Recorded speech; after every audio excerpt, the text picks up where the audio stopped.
Cette création est issue du projet Canal éducatif à la demande, le premier site collaboratif qui vise à la démocratisation de la culture scientifique, artistique et économique. Un avis, une volonté créatrice, rejoignez-nous sur canal-éducatif.fr. Catherine Rougeot est une aventurière tenace. Elle a consacré plus de 10 années de sa vie à la recherche de la Cialorphine en explorant des contrées inaccessibles au commun des mortels. Mais Catherine Rougeot n'est ni aventurière, ni exploratrice, et la Cialorphine n'est pas un gros diamant ou un trésor caché au fond d'une forêt amazonienne. Le canal éducatif à la demande a décidé de vous entraîner sur les pas d'une chercheuse de l'Institut Pasteur, sur les traces d'une molécule antidouleur fabriquée naturellement dans certains recoins de notre corps.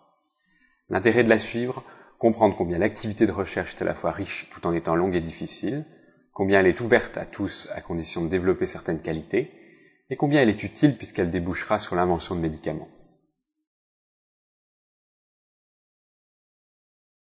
L'aventure de la découverte de la Cialorphine, qui est pour moi une aventure, en tout cas avec des résultats très très importants et qui ont représenté des moments de joie absolument intenses. Peut-être des moments aussi difficiles parce que quelquefois on ne trouve pas ce que l'on cherche, mais la conclusion a été quand même un grand moment, c'est-à-dire la découverte d'une molécule antidouleur naturelle que l'organisme possède.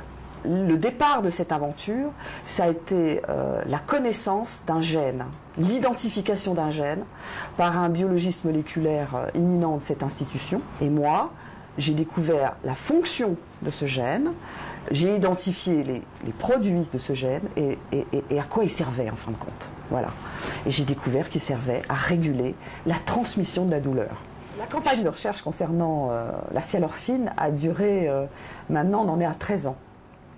L'identification du gène chez le rat d'abord, l'identification de la Cialorphine chez le rat ensuite, l'identification de sa fonction chez le rat ensuite, et maintenant nous avons identifié la Cialorphine humaine.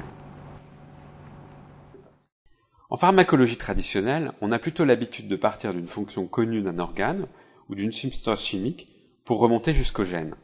Ici, c'est de la pharmacologie inverse, c'est-à-dire qu'on va du gène à la recherche d'une ou plusieurs fonctions inconnues.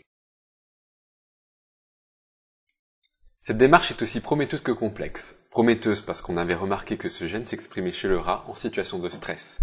Notre Sherlock Holmes avait l'hypothèse qu'il s'agissait d'une hormone, c'est-à-dire d'un messager pouvant avoir des effets dans tout l'organisme en circulant dans le sang. Complexe parce qu'une hormone est comme une clé. Elle n'a d'effet que si elle parvient jusqu'à une serrure, en l'occurrence un récepteur situé à la surface de cellules cibles qui la piègent en la retenant. Trouver ces récepteurs revient à chercher une tête d'aiguille dans une meule de foin. Il y a 100 milliards de cellules chez le rat, et l'ordre de grandeur des molécules est 100 000 fois plus petit. Catherine Rougeot a adopté une stratégie en cercle concentrique. Chimistes et physiciens ont travaillé avec son équipe pour rendre de la Cialorphine radioactive et l'injecter dans le sang du rat afin de la voir par radiographie. 90 secondes après l'injection, on l'observe d'abord dans le pancréas, le rein, l'estomac et même les dents et les articulations du rat. En regardant alors les tissus du rein, des os et des dents au microscope, Catherine Rougeot obtient un niveau de précision supplémentaire en trouvant les cellules bien localisées qui ont capturé la Cialorphine. Mais le plus difficile restait à faire, explorer ces cellules pour identifier le récepteur précis de la Cialorphine qui est 100 000 fois plus petit que les cellules. Et 2 années et 60 reins de rats ont été nécessaires, d'une part pour inventer une méthode, et d'autre part pour avoir assez de matière à étudier, par filtrage successif, permettant de sélectionner seulement les récepteurs en fonction de leur radioactivité, de leur taille et d'autres propriétés complexes. Une fois la substance trouvée en quantité, on l'a séquencée, c'est-à-dire établi la carte de sa structure chimique, et l'on a trouvé qu'elle correspondait à une enzyme nommée la NEP, qui joue un rôle dans la régulation de la douleur. Catherine Rougeot va alors démontrer que quand la Cialorphine se fixe sur la NEP, elle va bloquer la transmission de la douleur. Ce premier résultat montre que le processus de recherche n'a donc rien d'un long fleuve tranquille.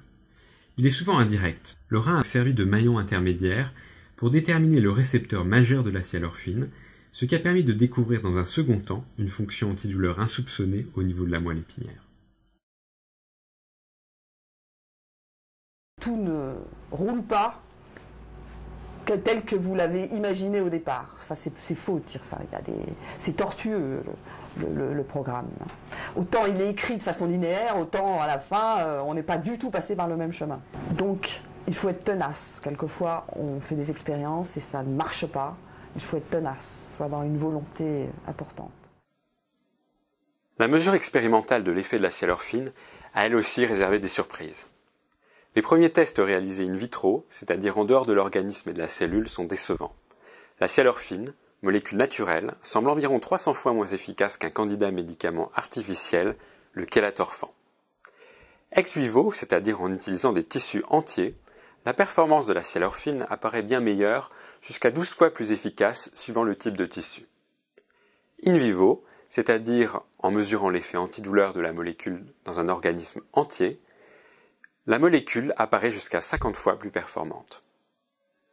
Ces différences montrent que la performance d'une molécule est facteur de son efficacité brute sur sa cible, mais aussi de sa capacité à arriver jusqu'à elle avec le minimum de déperdition. C'est le concept de biodisponibilité.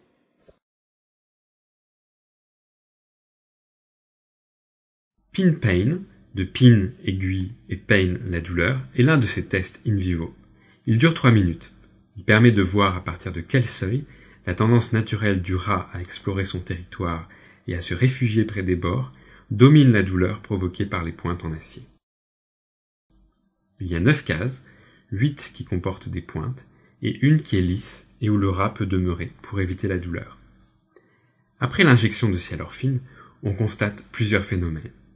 Les rats explorent davantage les zones cloutées, jusqu'à plus de 10 cases traversées contre 2,5 en moyenne en temps normal. Ils se dressent plus souvent sur leurs pattes arrière, ce qui devrait normalement causer plus de douleur en absence de chaleur-fine. Ils émettent moins de cris audibles, jusqu'à presque aucun contre environ 7 en temps normal. Ils cherchent moins à s'échapper de la boîte où a lieu l'expérience. Et enfin, ils passent moins de temps sur l'aire centrale avant d'explorer le reste. Une autre modélisation suggère des propriétés affectant l'endurance du rat face à l'échec. Un rat est placé en situation de nage forcée dans un tube en plexiglas dont il ne peut s'échapper, puis est retiré et séché à la fin du test.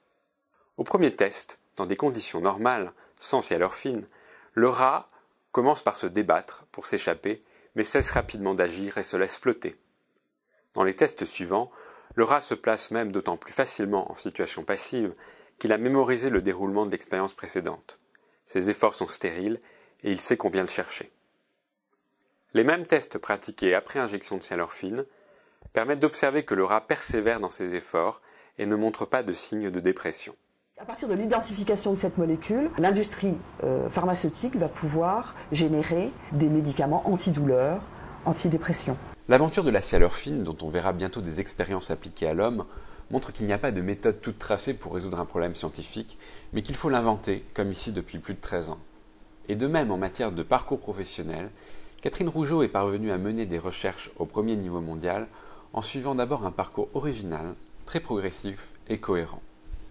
Mon parcours scolaire a été relativement atypique. Je me suis engagée dans la vie active jeune, dès l'âge de 19 ans, avec un BTS de biochimie. C'est seulement quelques années après que j'ai repris mes études universitaires pour arriver et pour m'engager dans la carrière de chercheur. J'ai effectué mes études universitaires en France uniquement, à l'université Paris 6, dans le domaine de la physiologie, de l'endocrinologie, de la neurobiologie. J'ai fait quelques stages aux États-Unis, notamment au NIH à Washington, qui est un grand centre gouvernemental de recherche. Donc dans ce métier difficile et long, ce qui motive, c'est la notion d'utilité. Découvrir des processus biologiques importants dans l'organisme, découvrir les mécanismes impliqués dans les pathologies, dans les maladies, visant à mieux les traiter, voire les guérir, ça motive énormément mes recherches et mes joies. Le travail du chercheur, en dehors de l'aspect expérimental, du côté créatif, du côté mise en place des programmes, recherche des fonds, son grand travail et sa grande joie, c'est la publication. Et c'est vraiment une très très grande joie que d'être publiés dans une revue à comité de lecture international. La deuxième partie des reconnaissances, c'est les dépôts de brevets. Et ça concerne plutôt l'Institut Pasteur. En effet, toute invention crée de la propriété intellectuelle dont Pasteur a besoin comme source de financement pour financer sa propre recherche. Donc il est impératif, et moi j'ai en effet déposé beaucoup de brevets sur la sialorphine, de protéger les découvertes de cette institution. Il y a l'argent qu'il faut trouver pour financer son programme de recherche. Et ça c'est très très important, parce que sans financement, on ne peut pas mettre en application ses idées. Et puis il y a l'argent que vous gagnez, qui est votre salaire. Mais je pense que c'est absolument pas la motivation première quand on est chercheur. On a de quoi vivre et c'est ce qui compte. Ce qui compte davantage, c'est faire financer ses idées finalement, son programme. La qualité essentielle, c'est la curiosité. Naturellement, cette curiosité, elle ne peut être efficace que sur une base de connaissances. Je ne sais pas si j'ai eu une vocation quelque part très jeune, je ne pense pas. Mais ce qui me qualifie, c'est cette curiosité dans divers domaines, que ce soit scolaire ou extrascolaire, que ce soit de la mécanique automobile ou que ce soit de la poésie Verlaine ou Rimbaud ou de la musique Mozart et les Rolling Stones. C'est cette curiosité sur toutes les choses de la nature et de la vie. Il y a un équilibre à atteindre entre l'aspect créativité, hypothèse révélée, et l'aspect logique, pragmatisme, rigueur, qui est le chemin expérimental, hein, entre l'hypothèse, les expériences, l'interprétation des résultats, la conclusion. C'est très rigoureux, ça doit être très rigoureux. Et d'un autre côté, il faut avoir des petites idées hors normes, des idées un peu folles, qui sont en dehors des sentiers battus en sciences, et c'est celles-ci qui sont souvent les plus intenses, qui conduisent à des résultats peut-être plus difficiles à obtenir, mais les plus intenses. Dans le cas de la sialorphine, l'équipe de Catherine Rougeot aurait pu suivre une voie moins savante, consistant à observer systématiquement l'effet de la molécule dans le cadre d'un grand nombre de tests, afin de détecter des cas singuliers, un peu comme un policier pourrait interroger un grand nombre de personnes au hasard en espérant tomber sur un indice. C'est la technique du criblage. En choisissant de chercher les récepteurs de l'hormone, démarche beaucoup plus longue, risquée et plus méthodique, l'équipe de l'Institut Pasteur a pu détecter des fonctions qui seraient autrement passées entre les mailles du filet du criblage. Il est difficile de parler des domaines d'avenir. Pendant très longtemps, la génétique était là où il fallait que tous les étudiants aillent. Donc là, on a un manque certain, en tout cas en France, d'étudiants qui se dirigent vers la biologie cellulaire et la physiologie. Et pour trouver des médicaments, pour appliquer de la thérapie génique, de la thérapie cellulaire, il faut avoir des notions de physiologie. La seule connaissance du gène ne suffit pas. La recherche est aussi internationale, et surtout internationale. Ici, sur le campus de l'Institut Pasteur, on a 63 nationalités différentes. Nous accueillons des étudiants du monde entier, et les étudiants français vont dans le monde entier. Toutes les publications sont en anglais. Hein. Dans les revues internationales, elles sont en anglais, donc il faut lire parfaitement l'anglais. Scientifique, certes, et il faut parler anglais. Au terme de cette histoire de recherche, on voit ainsi qu'il n'existe pas une voie toute tracée qui conduit à la recherche scientifique. Le plus solide consiste sans doute dans l'habitude de la curiosité, le goût de ce qui tourne rond, qui s'élabore aussi dans la vie intime. La vie, elle doit être faite de vibrations. L'important, c'est de vivre des grands moments. Et j'ai été formée très très jeune à la mécanique automobile, et notamment à la mécanique automobile concernant les voitures de sport. Donc moi, j'ai une passion pour régler les voitures de sport. Naturellement anciennes, puisque maintenant on ne règle plus les voitures, vu que c'est complètement électronique. Donc j'ai des voitures anciennes à la maison, et j'aime bien quand ça tourne rond, quand le moteur a un très bon son. Voilà.